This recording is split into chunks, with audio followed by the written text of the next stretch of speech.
Our ancestors understood origins by extrapolating from their own experience.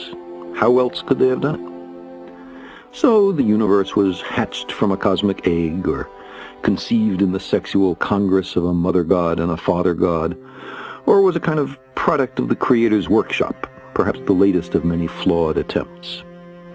And the universe was not much bigger than we see, and not much older than our written or oral records, and nowhere very different from places that we know. We've tended in our cosmologies to make things familiar. Despite all our best efforts, we've not been very inventive. In the West, heaven is placid and fluffy, and hell is like the inside of a volcano. In many stories, both realms are governed by dominance hierarchies headed by gods or devils. Monotheists talked about the King of Kings. In every culture, we imagined something like our own political system running the universe. Few found the similarity suspicious. Then science came along and taught us that we are not the measure of all things, that there are wonders unimagined, that the universe is not obliged to conform to what was considered comfortable or plausible. And again, if we're not important, not central, not the apple of God's eye, what is implied for our theologically based moral codes? The discovery of our true bearings in the cosmos was resisted for so long and to such a degree that many traces of the debate remain, sometimes with the motives of the geocentrists laid bare. So, what do we really want from philosophy and religion? Palliatives? Therapy? Comfort? Do we want reassuring fables, or an understanding of our actual circumstances? Dismay that the universe does not conform to our preferences seems childish. You might think that grown-ups would be ashamed to put such disappointments into print. The fashionable way of doing this is not to blame the universe, which seems truly pointless, but rather to blame the means by which we know the universe, namely, science. Science has taught us that because we have a talent for deceiving ourselves, subjectivity may not freely reign. Its conclusions derive from the interrogation of nature, and are not in all cases pre-designed to satisfy our wants. We recognize that even revered religious leaders, the products of their time, as we are of ours, may have made mistakes. Religions contradict one another. On small matters, such as whether we should put on a hat or take one off on entering a house of worship, or whether we should eat beef and eschew pork or the other way around, all the way to the most central issues such as whether there are no gods, one god, or many gods. If you lived 2 or 3 millennia ago, there was no shame in holding that the universe was made for us. It was an appealing thesis consistent with everything we knew. It was what the most learned among us taught without qualification. But we've found out much since then. Defending such a position today amounts to willful disregard of the evidence and a flight from self-knowledge.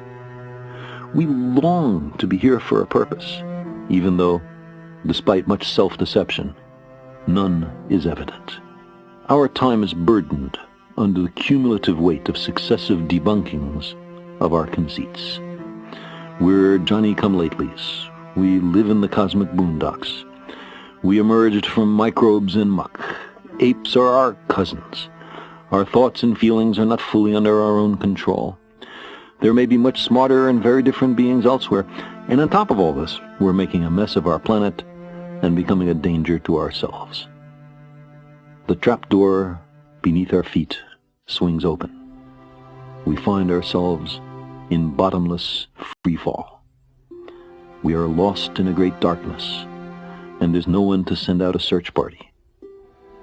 Given so harsh a reality, of course we're tempted to shut our eyes and pretend that we're safe and snug at home, that the fall is only a bad dream. Once we overcome our fear of being tiny, we find ourselves on the threshold of a vast and awesome universe that utterly dwarfs, in time, in space, and in potential, the tidy anthropocentric proscenium of our ancestors. We gaze across billions of light years of space to view the universe shortly after the Big Bang and plumb the fine structure of matter, We peer down into the core of our planet and the blazing interior of our star. We read the genetic language in which is written the diverse skills and propensities of every being on Earth. We uncover hidden chapters in the record of our own origins. We invent and refine agriculture, without which almost all of us would starve to death. We create medicines and vaccines that save the lives of billions. We communicate at the speed of light and whip around the Earth in an hour and a half.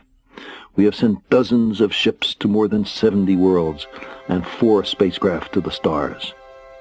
To our ancestors, there was much in nature to be afraid of. Lightning, storms, earthquakes, volcanoes, plagues, drought, long winters.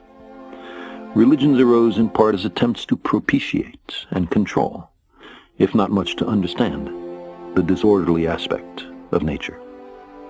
How much more satisfying had we been placed in a garden custom-made for us, its other occupants put there for us to use as we saw fit.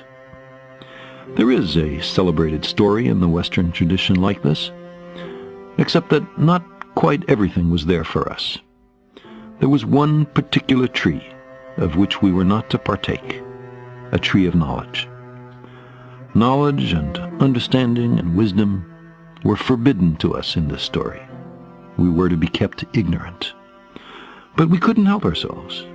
We were starving for knowledge, created hungry, you might say. This was the origin of all our troubles. In particular, it's why we no longer live in a garden. We found out too much. So long as we were incurious and obedient, I imagine, we could console ourselves with our importance and centrality, and tell ourselves that we were the reason the universe was made.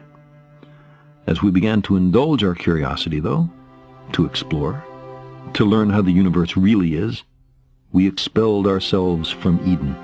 Angels with a flaming sword were set as sentries at the gates of paradise to bar our return. The gardeners became exiles and wanderers. Occasionally, we mourn that lost world, but that, it seems to me, is maudlin and sentimental. We could not happily have remained ignorant forever.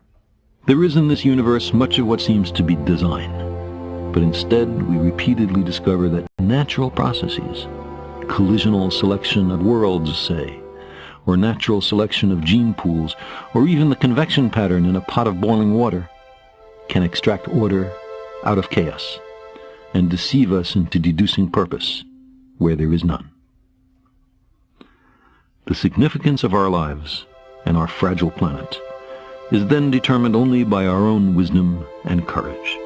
We are the custodians of life's meaning. We long for a parent to care for us, to forgive us our errors, to save us from our childish mistakes. But knowledge is preferable to ignorance. Better by far to embrace the hard truth than a reassuring fable. If we crave some cosmic purpose, then let us find ourselves a worthy goal.